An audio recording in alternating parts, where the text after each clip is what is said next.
რაც შეეხება გიორგი ბეროშვილ უმცროს, მოკლედ პაპების გავლენით პატარაობიდანვე უყვარდა ფეხბურთი.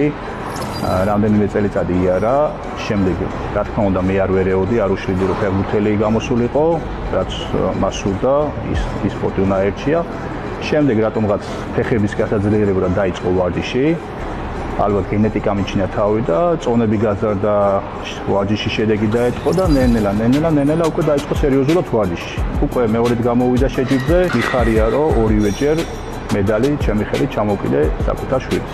ამაზე დიდი ბედნიერება მამისთვის ალბათ არ არსებობს, მით უმეტეს, როდესაც შენ სპორტის სახეობაში გამოდის. და მინდა რომ საქართველოში პირველად მომიგოს ჩემმა შვილმა. რა თქმა უნდა, უდიდეს мотивაციას მაძლევს, რომ უყურებ, რომ როგორ შრომობს თავის მიზნისთვის, პროგრამირებაშიც რა თქმა უნდა მეხმარება და ჩემი ასე ვთქვათ, რაღაც მხრივ ჩემი დაწყება ამ